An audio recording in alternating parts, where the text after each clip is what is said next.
Duna presenta Hablemos en Off con Nicolás Vergara, Consuelo Saavedra y Matías del Río.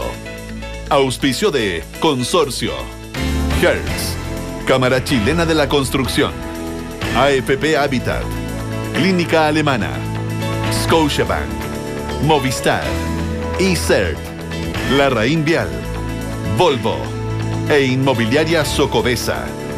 Duna, sonidos de tu mundo.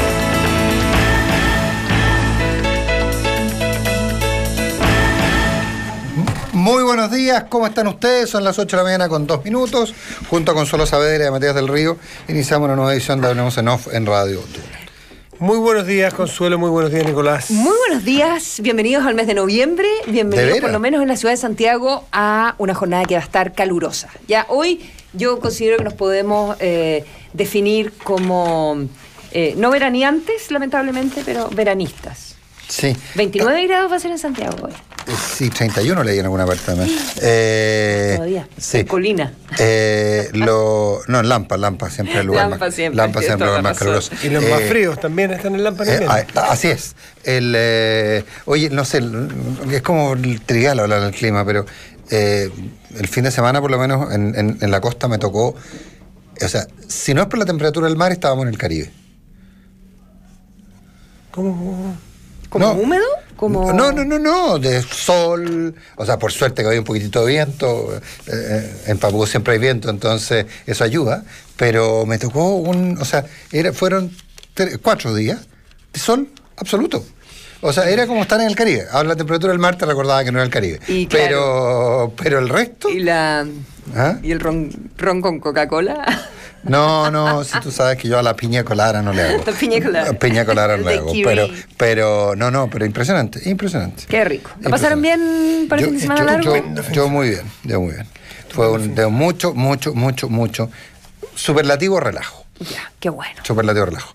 Oye, pero yo quiero que Matías del Río me cuente cómo le fue. Tenemos un entrevistado. Él trabajó. Nuestro entrevistado de hoy es... Jueves, viernes y domingo, pero entrete. Matías del Río. Señor del Río, ¿cómo está? Buenos días, gracias por acompañarnos. Buenos días. Hablemos de nuevo. Gracias por esta invitación. ¿Cómo le fue anoche con el presidente Piñera? Muy bien. ¿Vieron antes de la entrevista ayer en algún diario venía, creo que era Mercurio,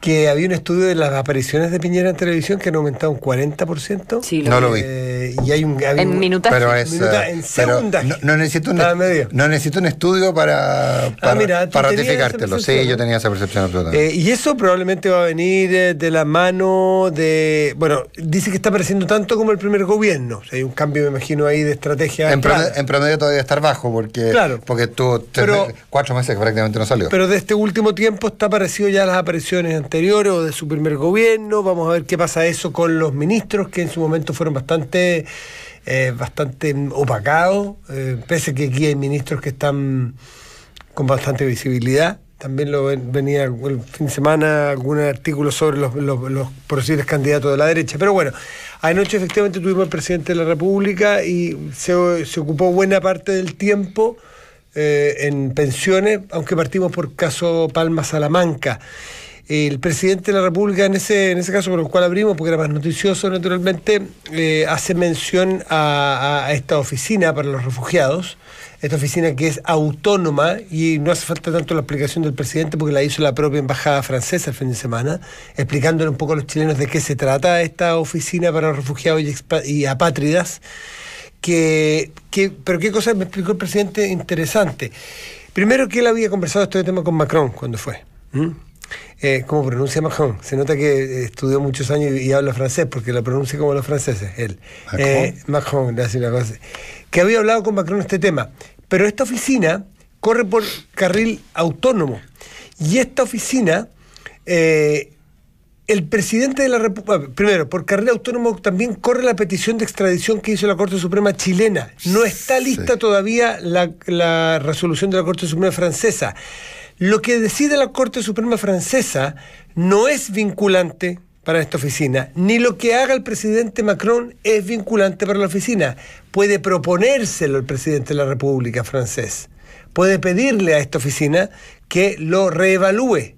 Pero decía el presidente Piñera ayer en la conversación que tuvimos, es que sería interesante como antecedente para la oficina de expátridas y refugiados políticos, sería interesante contar con una petición o con aceptación de extradición por parte de la justicia francesa. Probablemente eso presionaría más. Es decir, estaríamos frente a esta oficina enfrentado a la petición de revisión de parte del gobierno francés y con la ¿cómo se dice? Con la aceptación de la Corte Suprema Francesa a la petición de extradición chilena. ¿Puede obligar o puede presionar eso a esta oficina que es autónoma? No, nadie está seguro. Y también uno se pregunta si la Corte Suprema, respecto al pedido de extradición desde Chile, va a ver con más dificultades autorizar una extradición o dar curso a una extradición a una persona que ya tiene el asilo recién otorgado por esta oficina, por muy independiente que sea. Tenemos una declaración del presidente Sebastián Piñera precisamente sobre este tema de Ricardo Palma Salamanca. Escuchemos. Yo mañana le voy a enviar una carta al presidente Emmanuel Macron, porque este tema lo conversamos, y él me contó en esa oportunidad que la primera decisión la tiene esta oficina, que es totalmente independiente del gobierno francés. Sí. Así que los que cargan sus cañones contra el gobierno francés en esta etapa están equivocando el blanco. Ahora, en mi opinión, creo que se equivocó la oficina, porque en el caso de Palma Salamanca, él cometió un asesinato de un senador, cometió el secuestro de Christian Edwards. Después se fue a México, donde estuvo nuevamente involucrado en secuestros. Y en consecuencia, el crimen, el delito y el juicio se hizo en plena democracia, con Estado de Derecho, con un poder judicial totalmente independiente, y por tanto ya fue condenado. Él se fugó de la cárcel. Bueno, yo creo que fue claro lo que dice el presidente. A mí me decían que este ente podía tener algún lejano parentesco, no era lo mismo, con el INDH, con el Instituto Nacional de Derechos Humanos en Chile, en términos del nivel de autonomía que tiene. Recordemos que el Instituto Nacional de Derechos Humanos en Chile es de los que le enmienda la plana al gobierno cada cierto tiempo, es decir, dicen que hay un ligero parentesco. En todo caso, el tema de la posibilidad por parte del gobierno de recurrir, o sea, el gobierno francés tiene muy poco que hacer. Es muy raro eso lo que planteaba el presidente Piñera, pero no por raro menos cierto. Puede pedirle una revisión. Y hay un tema que después en la conversación que nos quedamos haciendo después, informal, no tengo ninguna infidencia ni mucho menos, dice que es interesante, me lo planteó el presidente así como un tema de la pasada, es interesante ver la composición de esta oficina. Y hizo una composición de muchas ONG, de muchos grupos cercanos más bien a la izquierda. No tiene una composición, si se quiere, más balanceada, más equilibrada. Y hizo una analogía respecto a lo que pasa en Argentina con Galvarino Paulaza, sí, que son también grupos que están muy cercanos a un determinado grupo político, y ahí se explica entonces esta decisión. Yo creo que es súper relevante. Relevante, y es más o menos evidente, y yo creo que en eso muchos en Chile y el gobierno de Chile pecó de ingenuo respecto de la ponderación de, entre comillas, la prueba que podía hacer esta oficina para otorgar el asilo. Mucha ONG, muchos eurodiputados. Yo creo que todos aquí en esta mesa estamos de acuerdo en que es un ninguneo a la justicia chilena, a un Estado de Derecho que hay en Chile. Finalmente es un crimen que se comete absolutamente en democracia, sea a un personero del gobierno de Pinochet, de la dictadura o no. Eso es irrelevante, es cuando las instituciones ya estaban funcionando. Hubo un juicio que terminó y que emitió una condena. Exactamente. No, en democracia. Y un doble juicio, además, por dos casos. Sí, y además, por último, el señor se fue a México a seguir cometiendo secuestro. O sea, por favor, si no estamos hablando de una... Pero al menos voy a tratar de ser como purista. En ese caso no están probados.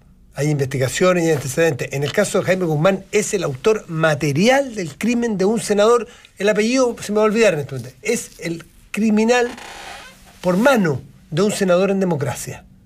Lo de México está por probarse, claro, y es bastante plausible, en fin. Pero eso es lo que no se nos puede olvidar. Y aquí se ha generado se generó ayer, a partir de una discusión en Estado Nacional en la mañana, una discusión a través de las redes bien fuerte, porque Nicolás Grau, no sé si es Revolución Democrática, sí, o lo Frente Amplio, pero Frente Amplio de todas maneras. Pero... Yo reconozco que no vi el programa completo que iba pasando en el lugar donde estaban viéndolo, y justo por casualidad pasar en ese momento donde él hace una explicación de quién era Jaime Guzmán y se le tiraron en contra como si justificara el crimen de Jaime Guzmán. Y eso hay que tener cuidado porque tú puedes llevar las cosas a un término, a mi juicio, muy mañoso. El explicar quién era Jaime Guzmán no tiene para qué o no tiene por qué necesariamente justificar un crimen.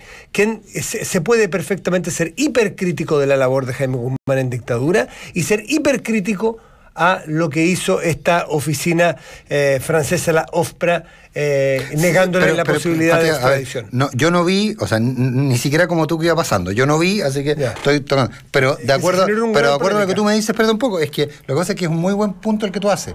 ¿Cuál es el punto? Cuando alguien, cuando alguien ha intentado poner en contexto las violaciones de derechos humanos en Chile, plantear por qué ocurrieron, etcétera, automáticamente el mismo mundo de Grau y compañía se dedica a decir que están justificando los hechos. Entonces, se aplica contra Grau, se aplica, por lo que veo, el mismo criterio que se aplica contra aquellos que dicen, ok, hubo violaciones de derechos humanos, son horribles, no se justifican, pero tienen un contexto. Entonces parece que es un patrón. No es contexto, sí, necesariamente. Una explicación.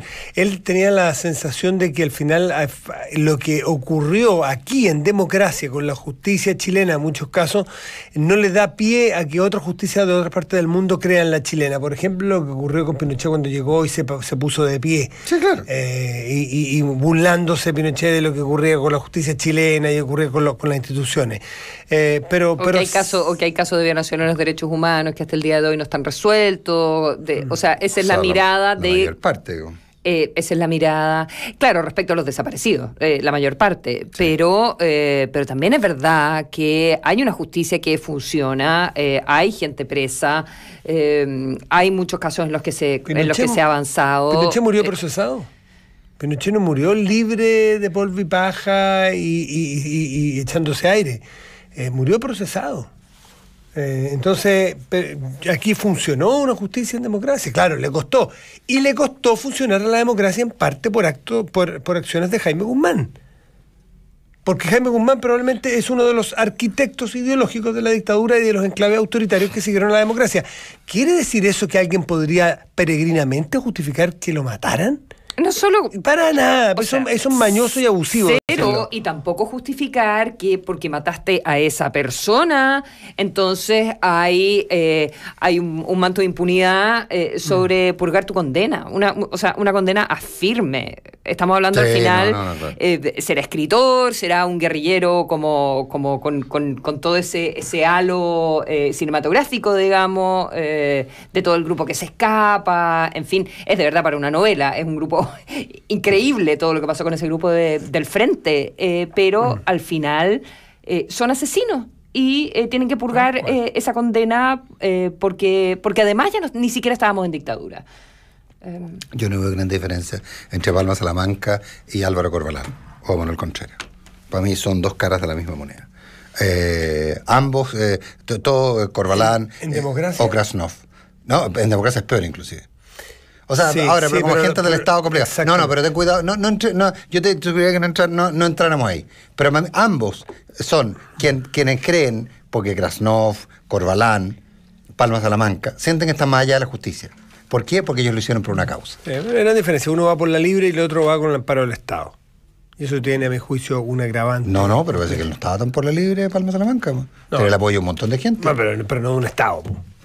Pero organizaciones que son casi un Estado. No, organizaciones libres. Yo voy a creer que estaba por la libre cuando Guillermo Tellier pida que lo extraditen. Ahí voy a creer que estaba por la libre. Si no, pero es que, a ver, pero si por dónde, perdón, Matías, pasaron por Cuba. No, perdón, tuvieron apoyo de Estados. Sí. No, o sea, no nos perdamos ahí ni por un segundo. O sea, claro, pero es un delito terrorista, pero no un delito terrorista de Estado definido como en la ley internacional. Cuidado con caer en la definición Guille, que entre paréntesis algo, o sea, si yo soy miembro de la definición Guille, ¿no te acuerdas que? Sí, me acuerdo, por eso, ¿por qué me dices eso? Porque el terrorismo no lo comete solo el Estado. A propósito de eso, sin duda que videos como el de Alejandro Guille tienen que haber influido en la oficina francesa de refugiados. Sin duda. Un candidato presidencial diciendo que en Chile se le niega justicia, por supuesto que influyó. Espérate, y para terminar con esto, entonces el presidente va a mandar una carta a Macron. ¿Y qué es? Una carta al... solicitándole que pida la revocación. La revocación, claro. Ya. Necesito que no es vinculante, incluso si logra que Macron mande esta carta. No es vinculante si la Corte Suprema francesa accede a la petición de extradición de la Corte Suprema chilena. Nada es vinculante con esa oficina. Y lo otro igual sería bueno que tuviéramos un embajador en Francia. ¿Qué es lo que es? Como de pasadita, digo yo. O para decir que estas cosas no importan. ¿Puedo contextualizar brevemente de qué se trata ahí? Bueno. Sí, ¿qué dijo? Porque alguien me preguntó, yo preparando en la entrevista antes le pregunté a un par de personas y alguien me dijo, ojo que puede haber algo, porque recordemos que hace aproximadamente 3 años que Chile no tiene embajador allí en Francia. Y yo dije, mire, ¿qué relación tiene?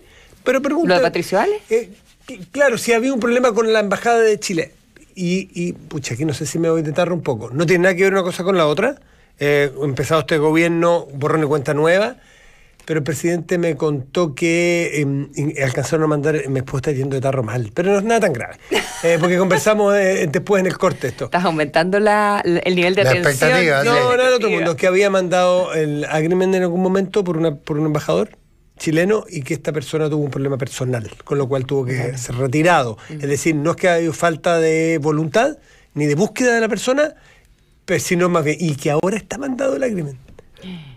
¿Cómo se dirá agreement? No, en francés no, debe ser una cosa increíble. Arrondissement, no, esos son los barrios, ¿no? Y no, naturalmente no me dijo el nombre, y sí me agregó que afortunadamente, dado el tiempo que lleva esa embajada sin titular, me dijo, particularmente buenos funcionarios, particularmente buenos políticos que tienen un gran manejo en el circuito francés. Buenos contactos. De alguna manera no me lo dijo, pero yo entiendo como diciendo, es necesario, claro, es mejor tener embajador, sí, pero no ha sido esa la determinante por la cual esta oficina falló en contra de Chile o a favor del asilo de Palma Salamanca. 8:19.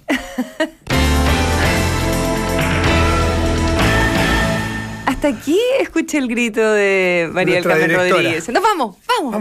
Otro tema. Tengo demasiados temas. Ya, uno corto, solo porque no nos vemos hace muchos días, el juez Moro. Para mí fue una de las noticias bombásticas del fin de semana. Todos somos humanos al final. Qué humanos somos. El auto con chofer parece que... Ay, no digas eso. Sí, debe tener auto con chofer igual. Sí, broma. Pero me refiero es una forma alegórica de decir el poder, el ser ministro, parece... Cuando Nico le propuse este tema, como que me miró con cara de bueno, y no es como que, ¿por qué te importa tanto? No está sorprendente. A ti no te quitó el sueño. Para nada. ¿Por qué? Para nada. O sea, si el modelo Carlos Fajardo, el modelo del activista anticorrupción, digamos, no me quitó. De hecho, es más, o sea, leí por ahí un par de alabanzas a Bolsonaro por haber elegido a Moro. Bolsonaro un genio. Si el problema es Moro. No, porque se ponía una cortapisa él mismo. Básicamente porque en el fondo un gallo como Moro, como ministro de Justicia, no iba a ser... recordemos que los ministros de Justicia, me explicaban en el caso brasilero, es un poco como en Estados Unidos, también tiene una condición un poquito como más de auditores internos. Hay un tema bastante curioso ahí. Controlan el gobierno también. Yo creo que se pone una barrera. Yo no sé, yo creo que los ministros, los jueces, actores políticos, desde Carlos Fajardo, desde Emiliano Arias, en fin, como reivindicadores en términos de causas de corrupción y como quizá un poco nuestro propio Contralor, digamos, estoy pensando en algunos casos, y me acuerdo de otros casos en Argentina, en otros lugares, a mí no me sorprende en lo más mínimo. Ahora, creo que no sabe la chita en la que se está curando Bolsonaro, digamos, porque Moro es un tipo bastante particular. Recordemos, quien vio la película O Mecanismo, vio una película basada en un libro de Moro. O sea, Moro todo esto ya lo ha puesto por escrito, digamos. En su minuto Baltasar Garzón fue de la política a la judicatura y la judicatura a la política. O sea, yo creo que hay, o sea, no me sorprende nada, Creo que Bolsonaro bien políticamente, como dice Matías, pero no me Es que él había dicho que de manera tajante que él jamás iría a la política. ¿Sí lo dijo? Pero con pelos, o sea, pero una frase. Bueno, la explicación que ha dado en todo caso es que él ve una oportunidad de verdad hacer la pega, digamos. De verdad hacer la pega. O sea, y de luchar en Brasil contra la corrupción. Yo proponiendo leyes y llevando el tema. A mí no me escandalizó. Lo que pasa es que me pasa una cosa rara. Nos escandalizamos tanto con Bolsonaro que creo que me estoy como escandalizando menos. Curado de espanto. Yo creo que, a ver, por una parte, a mí lo que... Bueno, como que importara lo que a mí me preocupa, pero... O a mí, digamos. O a cualquiera de nosotros. A mí me importa. Para dar el caso, es que ponen entredicho el trabajo de Moro.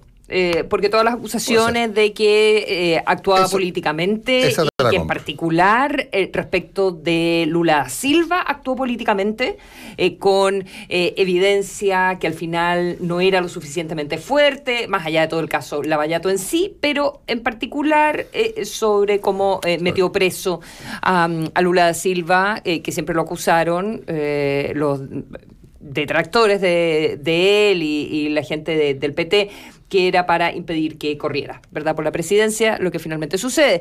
Entonces creo que aceptar el cargo de ministro de Justicia le da la razón a quienes lo acusaban de haber actuado políticamente y debilita entonces el trabajo de Moro en el caso Lavallato completo. Eso es lo que a mí me hace ruido.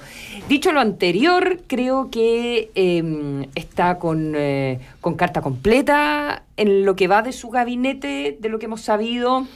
Jair Bolsonaro, porque tiene a su Chicago Boy ordenadito con las finanzas, que todo el mundo se lo celebra, qué sé yo, los empresarios muy bien aspectados con eso. Tiene a este militar que me sorprendió también, el general Heleno.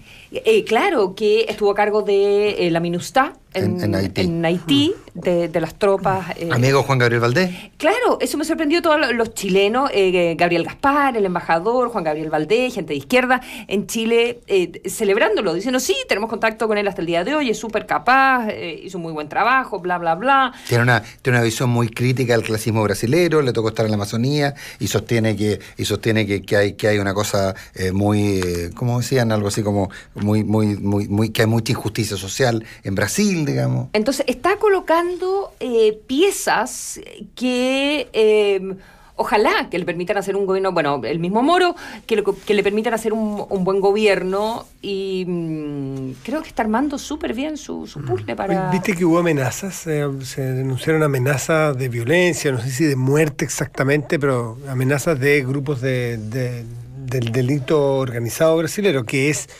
Sabemos muy bien organizado, y que es un poder político muchas veces que negocia. No es el cartón, el Vermelho, el Comando Vermelho de Río de Janeiro es una asociación delictual que opera de los años, estuve leyendo un poco, de los años 60 o 70, pero tiene muchos años, que muchas veces negocia con las autoridades de Río de Janeiro el control de la delincuencia, aunque parezca increíble, con los alcaldes, cuando baja la delincuencia, muchas veces se ha sabido que los alcaldes negocian con estas organizaciones. Bueno, de estas hay otras organizaciones similares, ni una tan fuerte como este Escuadrón Vermelho, que es de Río. Hay otras, y algunas de ellas habrían estado detrás de amenazas a personas cercanas a Jair Bolsonaro o a su gobierno. Claro, porque seguramente están marcando territorio. Disculpen los gráficos, como esos perros que van haciendo en distintas partes para ir marcando territorio, porque saben que Bolsonaro probablemente le va a entrar con mucha fuerza y probablemente con grupos armados. Es que es el punto. La mayor discrecionalidad en el uso de las armas de fuego por parte de las policías y la inclusión de militares en el combate al delito. Entonces es bastante probable que vayamos a ver acciones de estos grupos delictuales muy poderosos y organizados en Brasil que le hagan ver a Bolsonaro, antes de entrar al gobierno, con qué chichita se puede curar. Exacto. Cómo vamos a responder, qué significa, no le va a salir gratis esto, no se lo vamos a entregar en bandeja. Podemos ver ahí un gallito pre-gobierno de Bolsonaro, porque recordemos que entra el 1 de enero al gobierno, a Brasilia, a Planalto. 8 de la mañana con 26 minutos. Hoy día, hojeando el diario El Mercurio, me encontré con lo que yo hallo es una perlita, pero no sé si yo estaré exagerando. Aparecen unas declaraciones o una nota en que se habla de una propuesta, un protocolo de acuerdo que el senador Guido Girardi propondría a la moneda. Se dice que el senador Girardi va a plantear en su partido y en el Senado un protocolo de acuerdo con el Ejecutivo para avanzar en temáticas clave para el gobierno, como la reforma tributaria y el proyecto que cambiar las ISAPRE y la AFP. Y cita textual a Girardi: me interesa que pongamos en un mismo lugar estas 3 reformas, que para el Ejecutivo son importantes. Tienen que estar dispuestos pero para ello tienen que estar dispuestos a modificar los presupuestos de ciencia, cultura y el de las universidades estatales. Bien, vale una misa. Claro, pero me pareció... O sea, primero hay dos temas. Primero, pone el mismo paquete, algo que el gobierno yo creo que va a tratar por todos los medios de que no quede en el mismo paquete, que la reforma tributaria, la reforma de la ISAPRE y la reforma de pensiones. Reforma de la ISAPRE que todavía no existe, ojo, que todavía son anuncios. Entonces, y en la cual sabemos que los niveles de influencia que tiene el senador Girardi y el Ministerio de Salud, y lo dije correcto, son muy importantes, digamos, y por lo tanto... Ellos tienen cercanía personal, sí, profesional. No, y cuando hay un titular en que un senador de oposición duro dice: lo que yo le sugiero a Emilio es que se empodere, lo que yo le digo siempre a Emilio es que se empodere, es básicamente una declaración. O sea, viniendo de Girardi, eso no es una casualidad, digamos. Es una demostración de... Estudiarlo, son como esos mensajes es una marca de la película. De la película, muy de película. Pero y esto también es, muchachos, ustedes quieren pensiones, ustedes quieren ISAPRE, ustedes quieren reforma tributaria, sí, se las damos como ustedes la quieren, pero más platita para. A mí me parece una perlita. No sé si ustedes estarán de acuerdo. Me parece que es la realidad, nomás como es la política. Cuando tú pides, cuando te piden tu voto, te ofrecen otras cosas y hacernos los lesos. ¿Pero no había razones de principio para rechazar la reforma tributaria y la previsional? La de ISAPRE no, porque es reforma de él, pero la realidad es esa, y todos lo sabemos, porque la política es así, te doy y te doy 2 más. Sí, y me parece que negociar junto con la ley de presupuesto leyes importantes políticamente es bien hábil. Lo decía acá Oscar Landerrecha hace un par de semanas, ¿te acuerdas? Porque, claro, estás negociando proyectos que son pilares del programa de gobierno del presidente Sebastián Piñera. Y tú dices, pero ¿cómo lo están metiendo todos juntos y todos ahora? Bueno, no todos ahora, porque algunos faltan, pero previsional que entra hoy y tributaria. Y eso te permite ir dando una cosita por acá, otra por allá, aumentar un poco más cosas que has bajado y te permite negociar mejor cuando estás con la ley de presupuesto arriba de la mesa. Y a propósito de una pequeña corrección a mi querido amigo Carlos Correa, en su columna hoy día, el diario La Tercera, habla del frenesí legislativo y se refiere al frenesí legislativo como lo que habría ocurrido el año 2014 con las reformas de la presidenta Bachelet. No, el frenesí legislativo fue lo que se definió como la reforma constitucional, la reforma de pensiones y una serie de reformas. En el verano, las últimas, claro. El frenesí el frenesí legislativo no fue el del 14, sino que fue post elecciones. Puede haber habido otros, pero cuando el término frenesí legislativo acuñado y fue cuando un gobierno que ya salía presenta reforma de la Constitución, reforma previsional. Es distinto un gobierno que plantea un paquete enorme de reformas cuando le quedan 2 semanas, uno que le quedan 3 años. Para hacerlo bien clarito. Bueno, aprovecho. Pero a mí, insisto, lo de Girardi me parece una perlita y bueno. Ahora, si Girardi se dice que es poderoso en el Ministerio de Salud ahora, si logra aprobar su reforma en un gobierno siendo él senador de oposición, sencillamente hay que cambiarle el nombre al ministerio. Oye, ¿nos vamos a la pausa? Pero dale. Sí, quiero celebrar el polígrafo, no sé si se van a dedicar a eso ahora, en reportajes del Mercurio. El polígrafo empezó a chequear noticias falsas en redes sociales. Muchas vienen vinculadas de alguna u otra manera, unas oficialmente y otras no, al movimiento social patriota, que a los seguidores de José Antonio Kast, que tienen grupos más pequeños, en comunas, qué sé yo, no es que sea centralizado, no. Pero son noticias que uno se topa en redes sociales todo el tiempo. Había una, ponte tú, que es la foto de la supuesta agresora en la marcha por Jesús, en la marcha de los evangélicos el otro día, y las agresiones que sufrieron. Una foto que circuló muchísimo, uno mismo que está metido en las noticias no siempre puede chequear y dice, en una de esas es verdad, lo dejé pasar. Bueno, ahora el Mercurio hace la pega y encuentra que la foto que estuvo circulando de la persona resulta que es una foto tomada en otro lugar, no se tomó en la Alameda, no tiene nada que ver, está tomada fuera de Chile la foto, en Córdoba en octubre del 2017. ¿Ya? Y circula, esta es la mujer que tiró las piedras. Bueno, después otra que tiene que ver con que en Estación Central no están atendiendo a los chilenos, que le dan prioridad a los extranjeros. Bueno, todas historias, denuncias entre comillas ciudadanas y que finalmente no son ciertas. Quiero felicitar porque la verdad es que las fake news ya están acá. Están entre nosotros, circulan, uno las empieza a dar por cierto, y estamos súper... Hay que poner mucho ojo, estamos inmersos en el sistema de las redes sociales, donde nada chequea, si te lo recomienda un amigo quiere decir que es verdad, porque alguien lo tiene que haber chequeado. Me alegro que el Polígrafo esté haciendo este trabajo y ojalá lo sigan haciendo con noticias que circulan en redes sociales, que no son noticias. ¿Trabaja usted en construcción y todavía está lejos de su casa propia? En la Cámara Chilena de la Construcción quieren acercarlo a ser propietario con opciones de crédito y apoyo en todo el proceso. Completa el tope de tu APB antes del 31 de diciembre y obtén importantes beneficios tributarios. Ahorra en AFP Habitat. 15 años número 1 en rentabilidad en todos los fondos. Clínica Alemana ofrece un servicio exclusivo que atiende a pacientes extranjeros que viven en Chile. Para ellos existe un nuevo programa médico familiar, Expat TOC, basado en el modelo de médico de cabecera para atender sus necesidades de salud. Si eres expatriado, infórmate más en alemana.cl. Paga con tus tarjetas Scotiabank y obtén todos los días un beneficio distinto. Lunes en cafeterías, martes en farmacias, miércoles supermercados, jueves restaurando, viernes en bencinas, sábado y domingo en cines. Conoce más en scotiaclub.cl. Ahora los que son Movistar tienen apps útiles para la vida sin costo con su plan. Descárgalas en la app Mi Movistar. Elige todo. Pensando en digitalizar tu empresa, conoce ISER Chile. Firma y facturación electrónica, contratación remota y biometría facial, entre otros servicios para potenciar tu negocio. Contacta al 236-07175 o ingresa a www.i-serchile.cl. ISERchile.cl con el respaldo de la Cámara de Comercio de Santiago.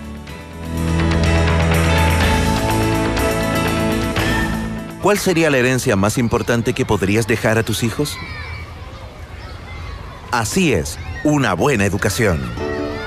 Por eso, en la Cámara Chilena de la Construcción, invitamos a los trabajadores de empresas socias a postular a sus hijos que cursan octavo básico a la beca Empresarios de la Construcción, que entrega apoyo económico, académico y social. Infórmate en cchc.cl. Cámara Chilena de la Construcción. Obra de constructores, obra de todos. En AFP Habitat, nuestro compromiso es trabajar para entregar siempre un mejor futuro a nuestros clientes. Por eso, te invitamos a completar el tope de tu ahorro en APB hasta el 31 de diciembre y así puedas obtener importantes beneficios tributarios. AFP Habitat, 15 años número 1 en rentabilidad en todos los fondos. En cada etapa de tu vida, hemos sido y somos tu mejor decisión.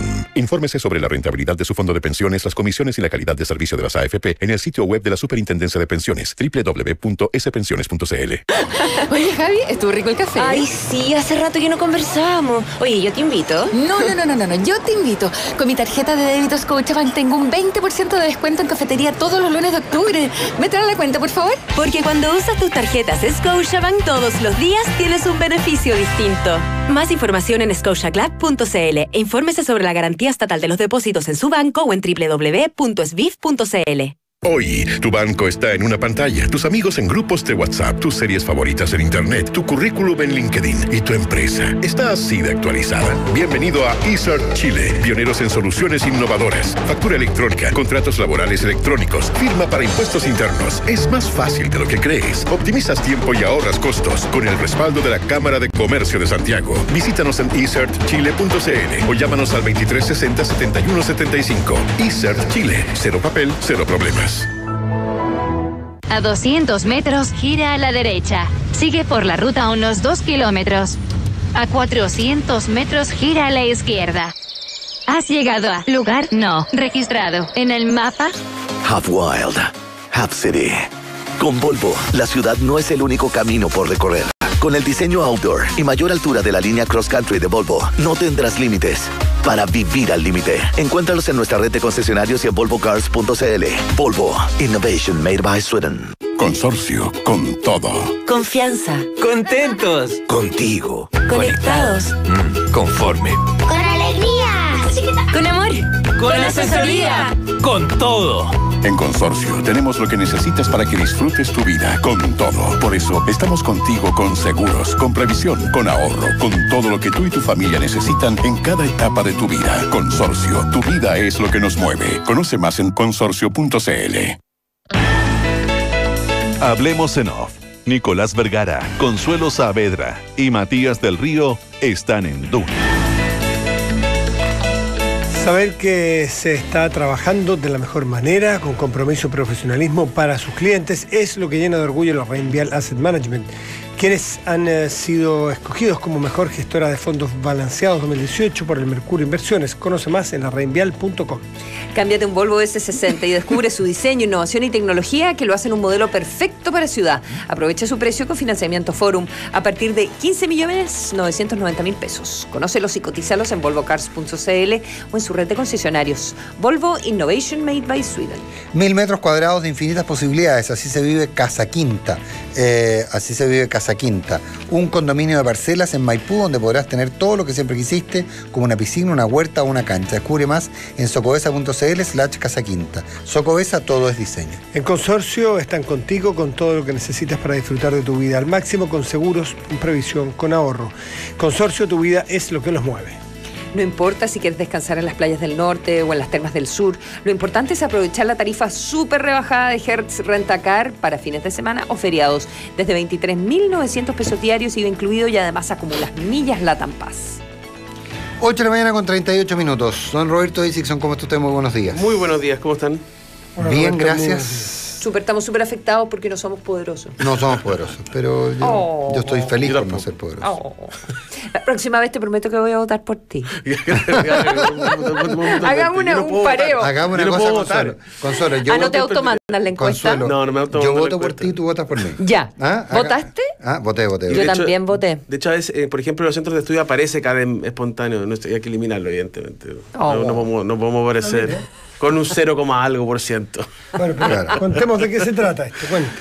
Oye, bueno, a ver, yo creo que esta es una encuesta, bueno, como la mayoría sabe, nosotros hacemos encuestas semanales sobre la aprobación presidencial, sobre distintos temas de coyuntura, y yo creo que esta es una encuesta que permite de alguna manera ver qué es lo que está pasando en Chile desde una óptica distinta, porque de alguna manera esta encuesta del poder, que está ya en su cuarta versión, y esta vez lo hicimos en conjunto con la tercera, con el reportaje de ayer, de alguna manera permite ver cuáles son las fuerzas que hoy día se enfrentan en el debate público y con qué capacidad logran instalar su visión sobre el futuro. Y de hecho, me parece interesante la entrevista a Piñera que le hace a Ascanio. Hay una definición de alguna manera del poder que hace Piñera que a mí me llama, que yo trataría como de conversar sobre ella, que tiene que ver que... dice Piñera que el líder tiene que tener algo de visionario, ser convocante y buscar convencer, y también estar dispuesto a ser convencido. Pero esto de ser visionario, de ser convocante y buscar convencer, de alguna manera da cuenta de qué es lo que significa hoy día el poder y por qué es importante hacer esta encuesta entre los líderes de opinión. Entonces, en ese contexto es que nosotros hicimos esta cuarta encuesta. Ahora, otra cosa interesante que a mí me parece es que el poder, a pesar de que evidentemente, y hay muchos datos sobre esto, atraviesa por una profunda crisis de confianza, el poder no desaparece simplemente por atravesar una crisis de confianza. El poder existe, se usa, y en Chile, de hecho, tiende a mantenerse. O sea, los cambios que hay en los nombres que aparecen del poder son cambios muy limitados. De hecho, nosotros hacemos una pregunta, que es ¿cuáles son los 3 personajes más poderosos de Chile? Y desde el 2015 siguen siendo los mismos 3. Se turnan de alguna manera el uno. Piñera, Luxich, Bachelet son los 3 personajes más poderosos desde el 2015. Si la presidenta era Bachelet, aparecía como número 1, Luxich siempre se mueve entre el segundo y el tercero. Ahora es Piñera, muy por sobre los otros dos, el más poderoso. De hecho, es el principal personaje del año. Más que los dobla, los triplica. Más que los triplica. Lo que sí debe ser interesante ver la dispersión de... No sé cuántas personas votaron en esta oportunidad. 374 personas de una base de datos de 1.400 que hemos ido construyendo, primero con la que pasa y ahora con la tercera, y que se ha ido manteniendo en el tiempo. O sea, más o menos un 26-27%. Perfecto, más de un cuarto de las que es una buena tasa de respuesta para hacer una encuesta online a líderes de opinión, porque ojo que esto es una encuesta aplicada a líderes de opinión, al mundo político, al mundo empresarial. O sea, en el fondo es una encuesta que mide el poder entre, básicamente, claro, que también el poder. se mira harto el ombligo. Nos miramos. Eso. Entonces, ¿cómo logras abrir esos espacios? Y por eso me parece interesante de repente la dispersión, el voto más chiquitito, porque quizás te da una idea de por dónde vienen otros tipos de influencias, porque ustedes usan la palabra poder en las preguntas, pero usan también el más relevante, el más influyente. Me imagino tratando también de explorar otras miradas respecto de quién ejerce el poder, porque tú dices, claro, Sebastián Piñera en este caso está con más de un 50%, segundo Luxich, un 14 y tanto, luego la expresidenta Bachelet con casi un 7%, y luego Chadwick, Lagos, pero me imagino que en el 1%, en el 2%, debe haber un montón de gente, ¿o no? En este caso es súper importante eso, porque dado que la encuesta es de respuestas espontáneas, o sea, nosotros no ponemos alternativas a esto, ocurren dos cosas. Uno, que en general, por ejemplo, puede haber una categoría, pasa mucho en el mundo de los abogados o el de los líderes de opinión también, que el primero tiene un 20% de menciones, que uno puede decir, bueno, no es tanto. Pero lo que hay que hacer es verlo al revés. O sea, un 1, algo, 2%, 3% de menciones, significa que efectivamente algo está ocurriendo. Por ejemplo, en los líderes de opinión. Crece Daniel Matamala. Esta ha sido una categoría que siempre ha liderado Carlos Peña, por ejemplo. Sí. Pero luego crece muy significativamente Daniel Matamala, aparece por primera vez Iván Valenzuela, aparece por primera vez Daniel Mansuy, aparece por primera vez la Mónica Rincón. Mochati siempre ha estado ahí en torno a un 6%, entonces es interesante porque aparecen, evidentemente, con menciones que uno puede decir aparentemente chiquititas, pero tienden a aparecer nuevos personajes que hablan de que el poder se mantiene en Chile especialmente, pero también hay espacios de transformación y de cambio de alguna manera. Corrígeme si estoy equivocado, la irrupción de Carlos Montes, duplicando prácticamente al segundo como a Andrés Alamán, como los senadores y diputados más poderosos e influyentes en Chile. Yo no lo veo eso acá. Esa es una, efectivamente, de las novedades de este estudio. Como yo decía al comienzo, este estudio no ha cambiado mucho en el tiempo, en los grandes nombres. O sea, Piñera es el más poderoso, Carlos Peña es el líder de opinión, Jorge Keri es el abogado, Felipe Larraín el economista, el CEPE del Centro Estudio. ¿Correa lo nombraste? Correa es el lobista. Por excelencia, digamos. Son los nombres que se tienden a repetir. En la categoría donde hay un cambio relevante, efectivamente, es en los senadores y diputados más poderosos, y pasan dos cosas. Uno, que irrumpe con mucha fuerza Carlos Montes en primer lugar, y es la primera vez desde que hacemos este estudio, o sea, la cuarta medición, de que Girardi no es el primero. O sea, no es solo que Carlos Montes pase al primer lugar, sino que Girardi no es el más poderoso del Congreso. Es el tercero. Es un cambio, y es el tercero. Pero eso evidentemente es un cambio, y de hecho ahí sí aparecen personajes nuevos, como por ejemplo Felipe Cast, con un 8% de las menciones, no había tenido menciones en los estudios anteriores. Manuel José Sandón, 4%, no había tenido menciones en los estudios anteriores. Gabriel Boric pasa un 4,4%, había tenido un 1,2% en los estudios anteriores. Entonces hay cambios, evidentemente, hay más renovación, hay más fuerzas de alguna manera jugándose en el Congreso y tanto en la Cámara de Diputados como en el Senado. Importante, después de todo lo que acabas de decir, repetir que esta no es una encuesta de opinión, sino más bien es un estudio entre líderes de opinión o entre grupos de influencia que tienen ciertas cuotas de poder. Esto no es que salieron al Paseo Humá, a las calles principales de Concepción, Valparaíso y en el Paseo de Las Palmas. No. Esto es dirigido a determinadas 1.400 personas de grupos de relativo poder. Así es. O sea, es importante porque cuando uno dice, mire, Girardi por primera vez fue pasado por Carlos Montes, alguien podría, que yo creo equivocadamente, decir, por ahí entonces se está dibujando una posibilidad de candidatura. Para las candidaturas presidenciales, por ejemplo, se requiere fundamentalmente ser muy conocido. Y después de ser muy conocido, una muy buena evaluación. Efectivamente, esta es una encuesta que mide la percepción de poder e influencia en distintas categorías entre los... Uno dice entre los poderosos, entre los políticos, entre los empresarios, los medios de comunicación,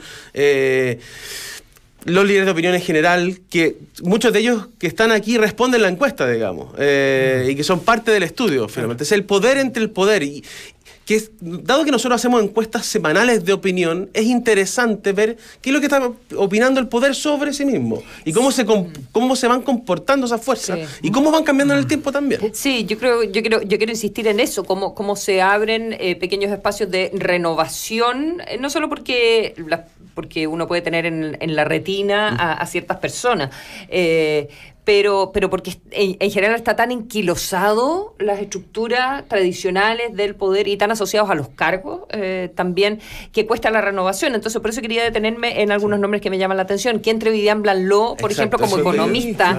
Me parece genial, buenísimo. O que entren las víctimas del caso Caradima, o sea, Hamilton, Murillo y Cruz. Como personajes del año, sí. Como personas relevantes de este 2018, también me parece una buena noticia. Claudio Grossman, claro, asociado obviamente a su rol en La Haya, pero son pequeñas fisuras del poder. ¿Sabes que lo de Vivian Blanló es bien notable? Porque no solo aparece en el ranking, sino que queda dentro de las 3 primeras.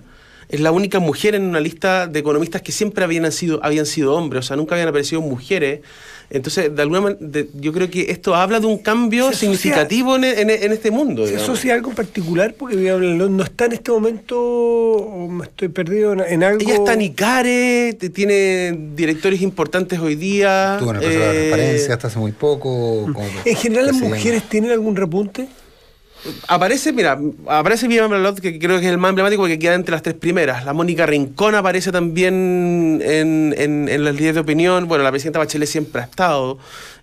La primera dama. La primera dama, la Cecilia Pérez, bueno, cuando medimos a las mujeres. Claro, específicamente. Ahora, pero las personas que más influyen en la decisión del presidente Piñera, Cecilia Morel aparece en tercer lugar, digamos. Ahí también hay un cambio importante, siempre había sido la segunda, ahora aparece con un poquito más de fuerza, no hay una diferencia estadísticamente significativa, Cristian Larroulé. Sí. Ahora, faltan mujeres, evidentemente, y esto tiene que ver con la forma en cómo es el poder hoy día en Chile. En lo judicial, en lo legal, en lo político. La Cristina Vitara aparece segunda generalmente en las hermanas Velasco. En los lobistas, digamos. Claro. Por ejemplo, una cosa interesante es la caída del poder de la Angela Merkel a nivel internacional. Había sido la segunda el 2017, este año queda fuera del top 3 también. Faltan mujeres en estos rankings, faltan nombres. Ahora, hay que tener mucho cuidado con considerar, por ejemplo, finalmente, ¿quiénes creen que son las 3 personas más poderosas e influyentes a nivel mundial? Gana Donald Trump. Ahora, lo que pasa es que aquí no hay, la definición es una definición neutra, es decir, neutra. Poderosas e influyentes. Aquí no hay una valoración positiva. No, ni positiva ni negativa. Eso es importante mirarlo, porque a uno podrá no gustarle el poder de Trump, pero aún nadie puede negar que tiene hoy día poder por cambiar el mundo, digamos. Entonces, por ahí pasa un poco, digamos, para no confundirse con lo que planteaba Matías de que aquí hay... bueno, se están abriendo entonces opciones opciones políticas.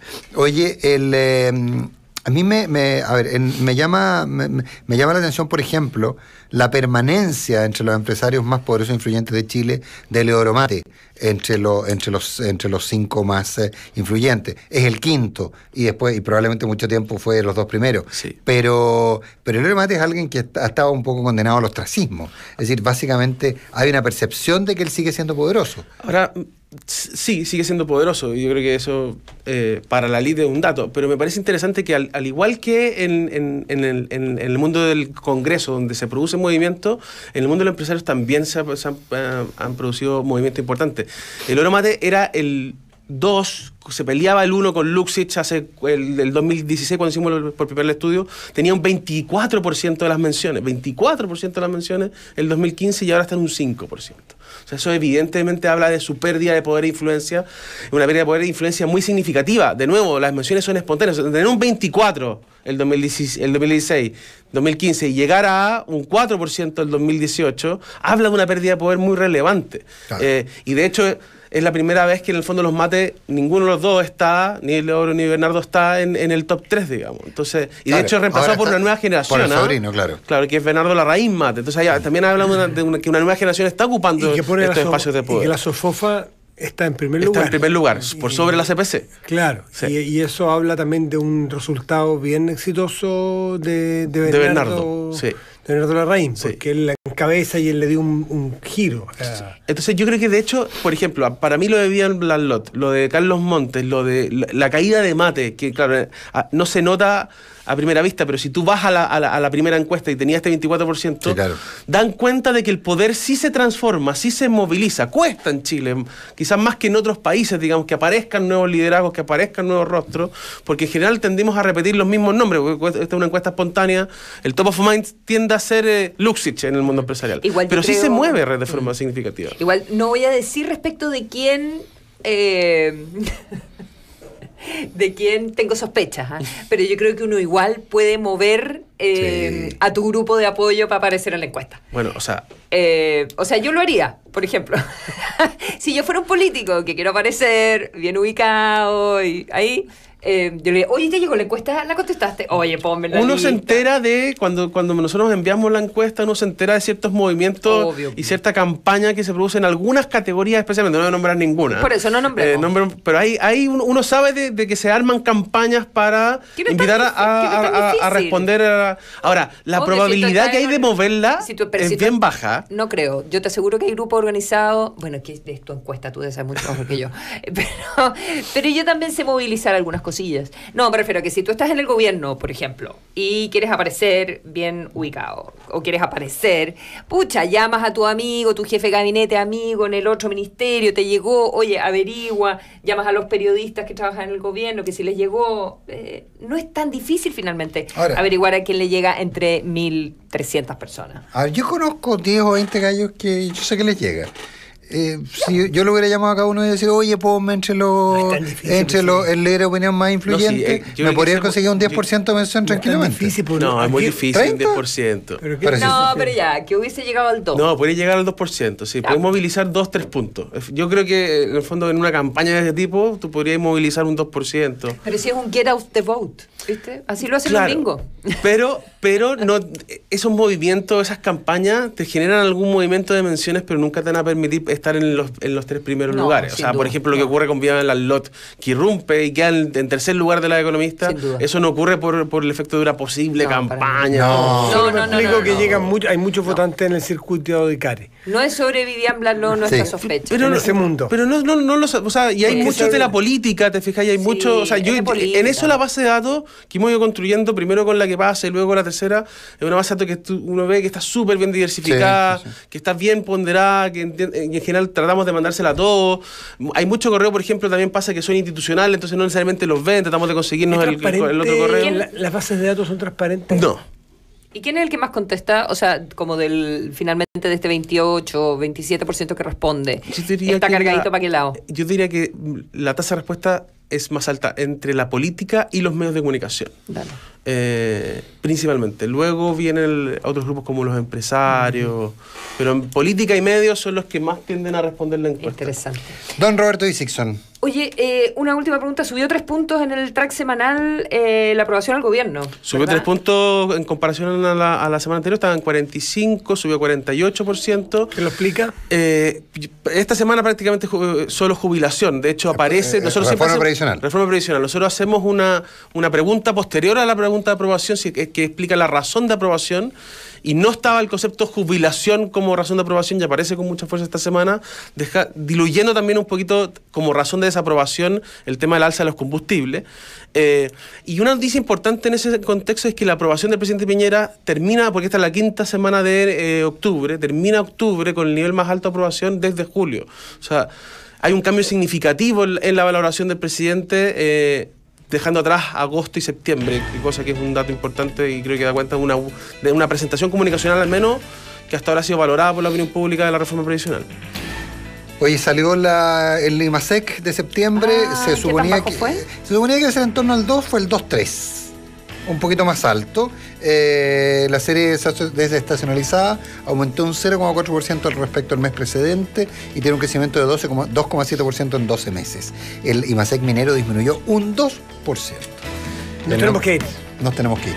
En lugares notables, Literary Man Hotel Óbidos en Portugal. Atento con el paro de gendarmería hoy día.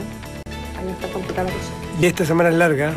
Que estén muy bien. Es eterna. Gracias. Buenos días. Chao, buen día.